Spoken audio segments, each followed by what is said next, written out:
आज के वीडियो में हम बात करेंगे 3 मिड कैप स्टॉक्स की जिन्होंने क्वार्टर 2 फाइनेंशियल ईयर 26 में ना सिर्फ सेल्स ग्रोथ दिखाई है बल्कि मार्जिन एक्सपेंशन के साथ अपनी प्रॉफिटेबिलिटी को भी बूस्ट किया है। पहले हम देखेंगे एक पावर सेक्टर की कंपनी को, फिर एक स्पेशलिटी केमिकल्स प्लेयर को और लास्ट में एक टेक बेस्ड ऑटो प्लेटफॉर्म को।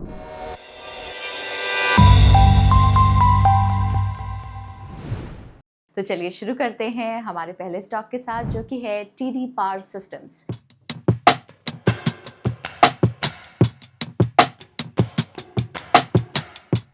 ये कंपनी एसी जनरेटर्स और इलेक्ट्रिक मोटर्स बनाती है। इनके प्रोडक्ट्स अलग अलग इंडस्ट्रीज में यूज होते हैं जैसे power plants, railways, oil and gas, marine और रिन्यूएबल एनर्जी प्रोजेक्ट्स। कंपनी के पास बेंगलुरु में 2 और टर्की में 1 मैन्युफैक्चरिंग फैसिलिटी है और अपने प्रोडक्ट्स को दुनिया के 110 कंट्रीज में एक्सपोर्ट करती है। As of quarter 2 of financial year 26 कंपनी के पास 1587 CR की स्ट्रॉन्ग ऑर्डर बुक है। ये ऑर्डर बुक फाइनेंशियल ईयर 25 के रेवेन्यूज की 124% है। कंपनी के फाइनेंशियल्स को एनालाइज करते हैं। पिछले 3 सालों में कंपनी की सेल्स 1.6x और नेट प्रॉफिट 2.5x हुआ है। प्रॉफिट ग्रोथ का मेन रीजन था मार्जिन एक्सपेंशन जो 12% से बढ़कर 18% हुआ, मेनली रॉ मटेरियल कॉस्ट कम होने और कॉस्ट एफिशिएंसी के चलते। इनकम स्टेटमेंट देखें तो क्वार्टर 2 ऑफ फाइनेंशियल ईयर 26 में कंपनी का रेवेन्यू 48% ईयर ऑन ईयर बढ़कर 452 CR रहा। इस ग्रोथ की ड्राइवर बनी कंपनी की स्ट्रॉन्ग ऑर्डर बुक और एक्सपोर्ट मोमेंटम रहे। स्पेशली गैस इंजन और टरबाइन सेगमेंट से डिमांड स्ट्रॉन्ग रही।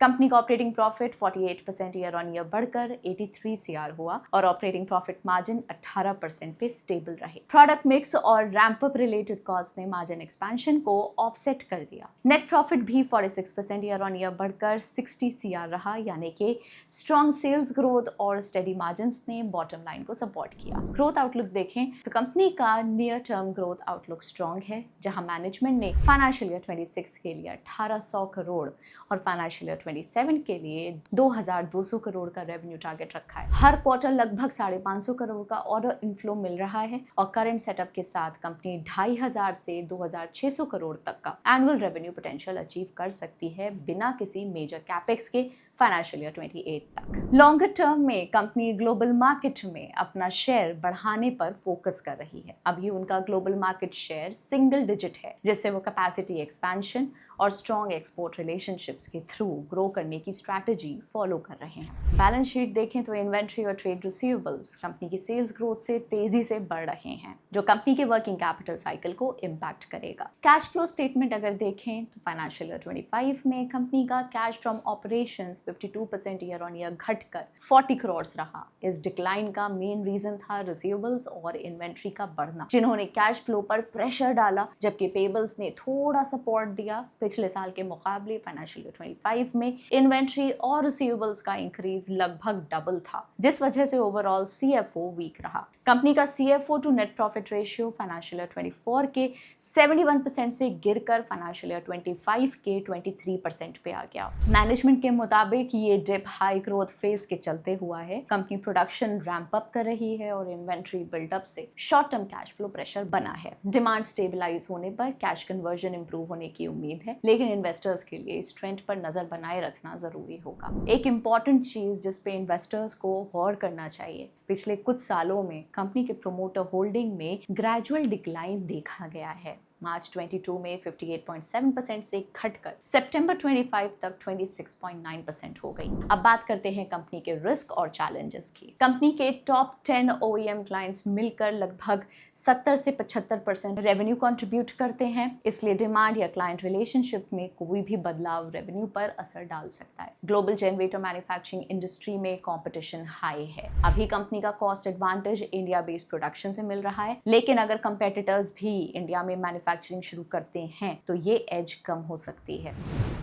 हमारा दूसरा स्टॉक है प्रिवी स्पेशलिटी केमिकल्स। ये कंपनी अरोमा केमिकल्स बनाती है जो परफ्यूम, सोप्स, शैम्पूज, डिटर्जेंट्स और क्रीम्स जैसे डेली प्रोडक्ट्स को खुशबू और फ्रेशनेस देते हैं, जिससे इनके ओवरऑल अपील बढ़ जाती है। कंपनी के पास 30 साल से ज़्यादा का एक्सपीरियंस है और ये दुनिया के टॉप फ्रेग्रेंस और FMCG ब्रांड्स को सप्लाई करते हैं। कंपनी के पास 7 मैन्युफैक्चरिंग फैसिलिटीज़ हैं और 2 R&D सेंटर्स महाराष्ट्र और गुजरात में लोकेटेड हैं, जहां से ये 40+ कंट्रीज में एक्सपोर्ट करती है। कंपनी का मेजर रेवेन्यू एक्सपोर्ट से आता है, अराउंड 70%, बाकी 30% रेवेन्यू इंडिया से आता है। प्रिवी के पोर्टफोलियो में 20 से ज्यादा अरोमा केमिकल प्रोडक्ट्स हैं, जिनके थ्रू कंपनी का ग्लोबल मार्केट शेयर 20% से ज्यादा है। अब कंपनी के फाइनेंशियल्स को एनालाइज करते हैं। पिछले 3 सालों में कंपनी की सेल्स 1.5x और नेट प्रॉफिट 2.3x हुआ है। प्रॉफिट ग्रोथ का मेन रीजन था मार्जिन एक्सपेंशन, जो 14% से बढ़कर 22% हुआ, मेनली रॉ मटेरियल और एम्प्लॉय कॉस्ट कम होने से। Q2 फाइनेंशियल ईयर 26 में कंपनी का रेवेन्यू 27% ईयर ऑन ईयर बढ़कर 679 CR रहा।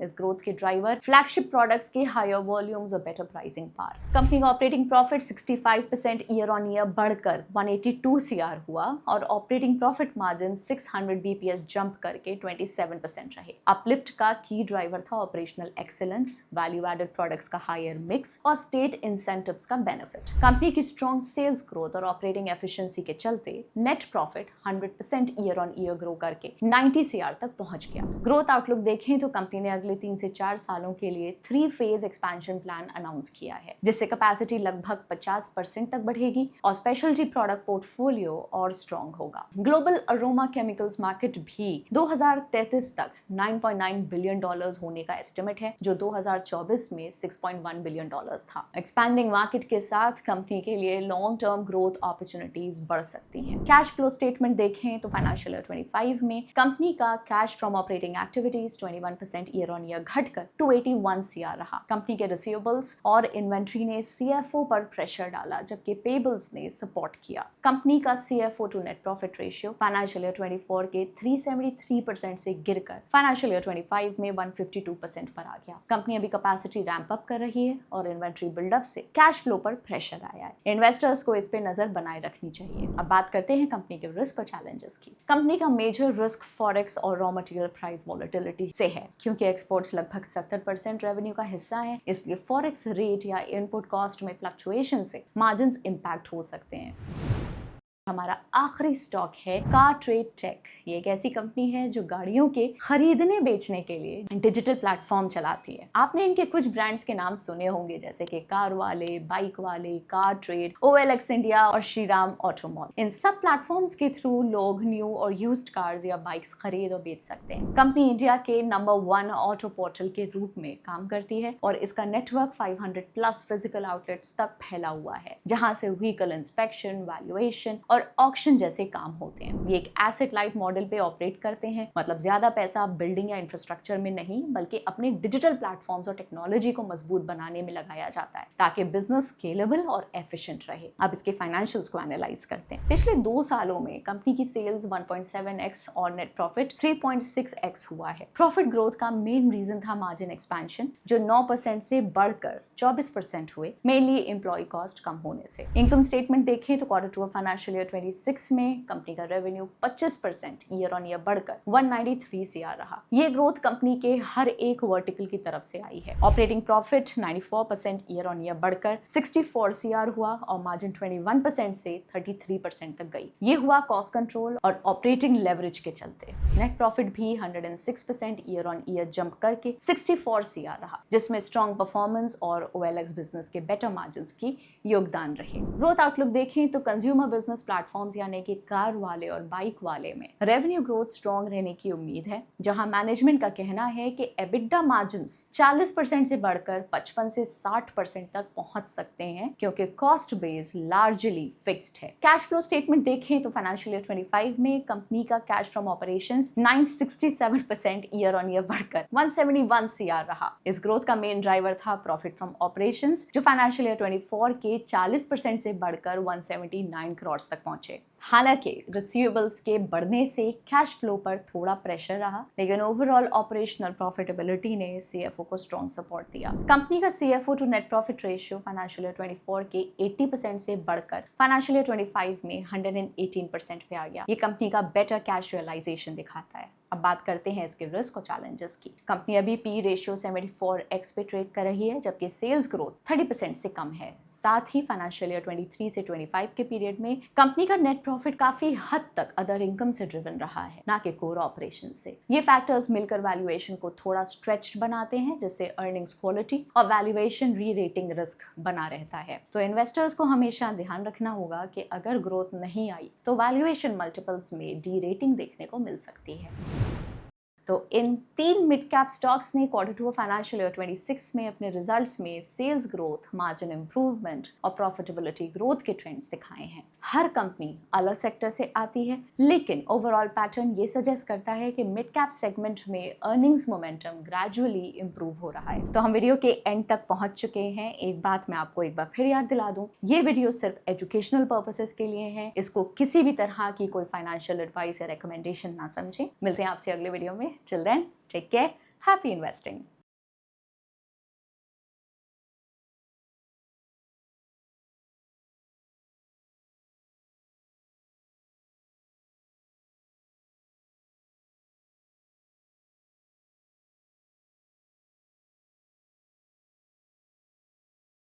Investment in securities market are subject to market risks. Read all the related documents carefully before investing. Please read the risk disclosure documents carefully before investing in equity shares, derivatives, mutual fund, and or other instruments traded on the stock exchanges.